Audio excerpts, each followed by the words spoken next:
It's hard to truly state the effect that Axopar have had on the modern day boating market, particularly right here in Australia. They were the first to market with a new hull design, and certainly the first to market themselves as focused on performance and adventure in one. Their latest creation is the Axopar 45 Suntop. Now, is this the most usable 45-foot outboard powered cruiser on the market today? Come with me and let's find out.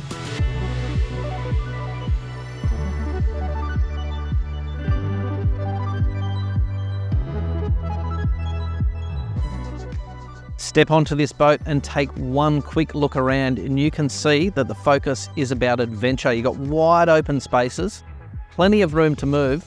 You've also conveniently got a triple roof rack on the roof of the boat, and that's convenient for things like stand-up paddle boards and also tubes. It keeps them out of the way, but also well within reach. With a beam of 4.1 metres, moving around this boat is made extremely easy with these nice, convenient and wide walkways. You've also got a very high gunnel here, and that adds to the safety aspect when you've got lots of people on board. It is very easy to move from the bow all the way to the stern, or the other way around. When you're talking about maximising the usability of your boat, the entire footprint of the Axopar 45 is open for business. You can sit on this sun pad at the bow here, relax, move from bay to bay, get the wind in the hair, or you could moor up, put yourself here for the afternoon. You could easily fit 2, possibly 3 people, sit down and enjoy a glass of wine. The perfect place to watch the sunset. I absolutely love this aft cockpit area. It's so wide and open. I can't think of a design that would allow me to do all the things that I'd love to do that's better than this. Snorkeling, diving, water skiing, towing inflatables, you could do it all here. Slip into the water, have a swim. This is the perfect place to do all of the things that Australians love to do. There is an optional water sports tower that stretches over these outboards as well. That will make towing inflatables and certainly wakeboarding much easier. And then in front of that, you've got this beautiful aft lounge, storage either side of a fantastic ice bucket in the middle, and that's perfect for your afternoon rosé.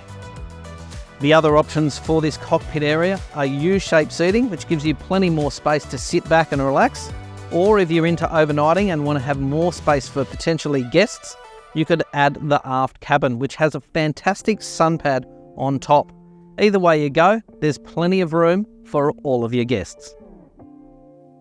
When it comes to sitting down and enjoying each other's company, this is the place to do that. You've got a fantastic folding table sandwiched between 2 massive bench seats. And if that's not enough room for you and your guests in true Axopar style, they've thought of that, and they've got drop-down bench seating located in either side of the gunnel. And that gives you plenty of room to get all of your guests together in one convenient spot. No longer do you have to have your guests spread across the boat, as you often do in different styles of boats. They can be all here and enjoying in the conversation. The beauty of these alfresco balconies is that either you can sit facing the action or you can sit facing the water.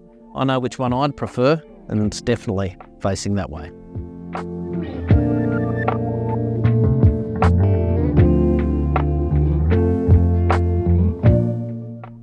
When I'm talking about Axopar, their focus on design and the implementation of that design, this area is what I'm talking about.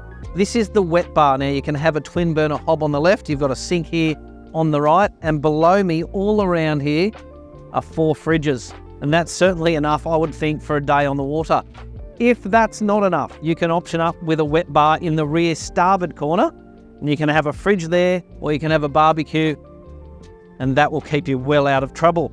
Again, in front of me, right behind my legs, tucking underneath the helm seats, is more storage. So they've really made maximum use of this area, but kept it all well within reach of the main communal or seating area. And I think that's a very clever design from the guys at Axopar.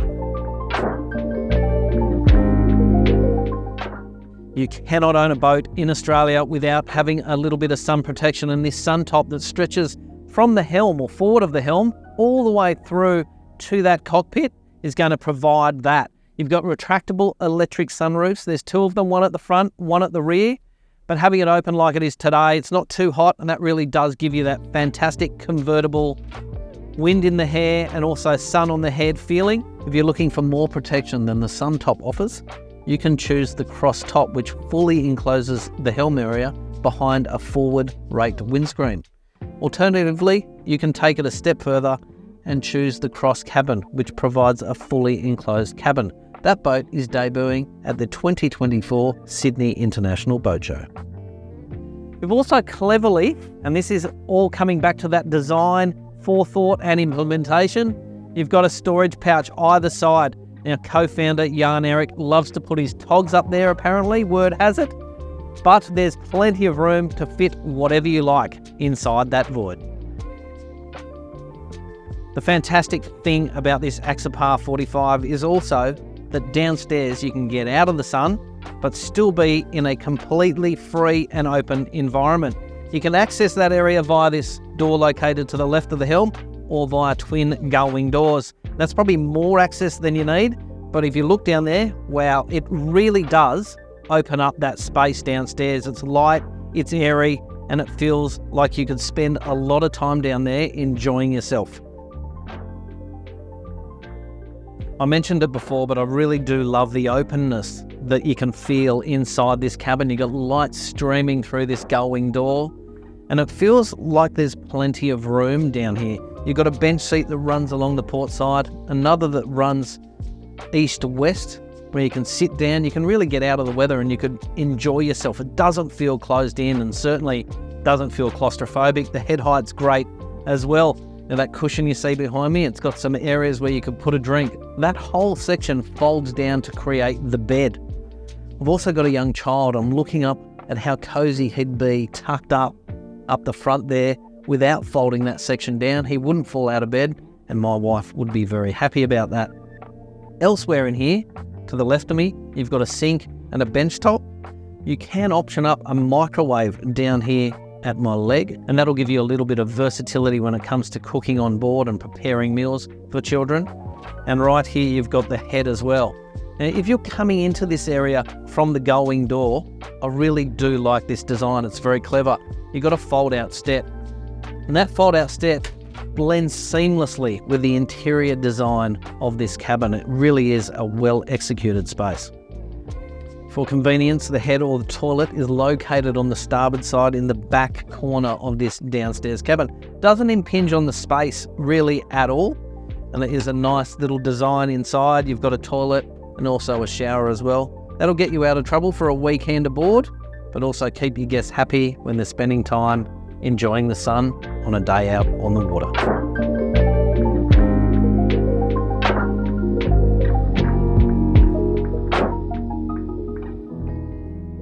Had a really good look around this boat now, and as always on an Axopar, I'm surprised, well, not surprised because I've come to expect it now, but I really do love some of the design elements. Before I get a drive of the boat though, we're going to sit down here with Peter from E-Yachts and have a chat about that design ethos that goes into these boats and where it comes from. So, I mean, to me, if I think about the day boat market, particularly in Australia, and as I mentioned earlier, it really did set the scene for the market. So how long have they been producing boats now? Well, exactly. They started in 2014. We started at 2015. So at that time, they were building about 80 to 100 boats. And the 28 was the one model in an open, a T-top and a cabin. Surprising to us, the cabin was the biggest seller. And look, they've entered different markets, basically probably taken a lot of the inflatable boat market. So around 10%, between 5 and 10% of our boats have been used as chase boats. And so it's a combination, and I guess that's the sporty design, the feel that they have, and their reputation is probably built on that handling. And that's something that Axopar have done very well with, using Jaco Jamson for the 10 years. And really he's exclusive to Axopar, but he doesn't really do any other production boats. And looking at this specific boat, I mean, obviously I thought, the 37, a fantastic boat, great boat to drive. I thought that was enough, but stepping on here, maybe a bigger Axopar is where it's at. What sort of market are looking at this sort of boat, and where do you see this being successful? Well, to start with, I mean, the first sale was made to a 37 owner, so, and including this one as well. So they were owners that had Axopar 37s in 2018. So they've had a nice 7 years that's with those boats. They didn't need to test run the 45, so they ordered off the plan. So our first 4 sales were done really from 37 owners. And then what we've seen just recently is that people that maybe are thinking about a bigger boat, whether it's 50, 60 feet, whether it's European or Australian made, they're not really sleeping on board or using it the way they thought. And either the 37 or the 45 is the perfect boat. Low maintenance, easy handling, and this is what probably is going to be our 50% of our market, and possibly the inflatable boat market in the big ribs, especially in WA.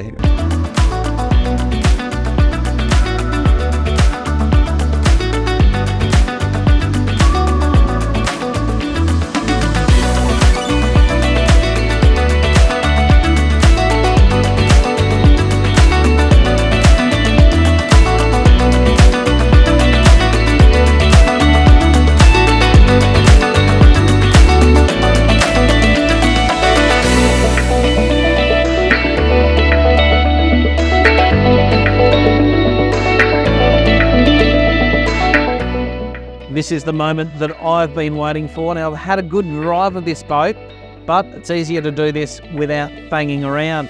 Before I talk about the hull and its characteristics, let's take a look at this helm area. It is really easy to look at. You've got massive 16-inch screens in front of me, another small 12 down below. But it's the steering wheel, which I always do mention when I'm talking about Axopars. I think it's really intuitive. You've got controls for your bow lift and also your side-to-side stabilisation. You've also got your stereo controls all on the steering wheel, and that's very car-like. In fact, if I looked at this dashboard in isolation, I could imagine that I'm sitting at the wheel of an SUV. It is that clean and uncluttered. You've also got joystick control, that's got skyhook as well. That will keep you in the same position. If you press the skyhook button, it's almost like anchoring yourself without an anchor. And below that, we've got twin throttles controlling 300 horsepower Mercury engines on the back. Now already, having had a drive, I've pushed those down and this boat has launched onto the plane. Now for a big boat, 45 foot, it is incredibly quick to get onto the plane. Top speed, 46 knots, and that's pretty fast for a 45 footer. But a cruising speed around that high 20s is more comfortable for all of the people on board, I'm sure. And I doubt if you're going to own one of these, unless you're driving out to something like Rottnest Island, which this boat would be absolutely perfect for, you're not really going to be hooning around at 46 knots from place to place. The hull, typical of any Axopar you get in. And I don't want to sound cliched when I talk about the performance, but it feels like a smaller boat than 45 foot. In fact, when I drove the 37, that felt like I was driving, say, a mid-20 foot boat. This boat feels like I'm driving something around 30. It is that good. The hull, twin step design like all Axopars, is incredibly adept at dealing with chop, but also dealing with oncoming waves. That sharp entry splits the wave nicely, and the boat really cruises over or through any chop. It is really smooth for a boat of this size. If you're into throwing a few turns down, this boat also turns exceptionally well. You throw it into a corner and it really holds on beautifully through that turn. You can apply more throttle if you want and really power out of that turn, and it gives you an amazing feeling. It beds over really beautifully on an angle and it will just carve through a corner in a way that you wouldn't imagine a 45-foot boat might.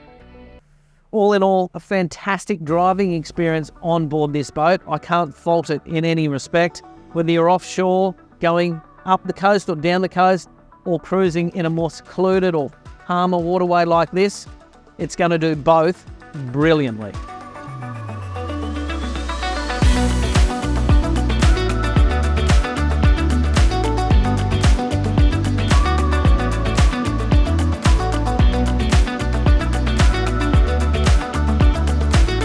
Is this the most usable and versatile 45-foot boat on the market? It's hard to say. Everyone has a different opinion of what they need out of a boat. But for me, the way I would use a boat, this is it. This is the perfect boat for me. I can really enjoy water sports. I've got plenty of room, and it's a fantastic boat to drive. It is agile, it's nimble. It's just like any Axopar that you'll get aboard. They've all got that performance element to them. This boat though, perfect for anyone owning it on Sydney Harbour or the Gold Coast.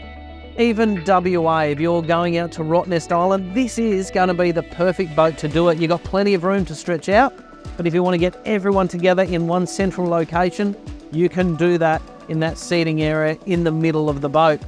In fact, I can't think of a more enjoyable way to spend a day out on the water than with all of your friends or even just your family. You can fit them all on this boat, and that's what makes it, for me, so versatile. I'm Dom Wiseman for Club Marine TV. I'll see you on the water.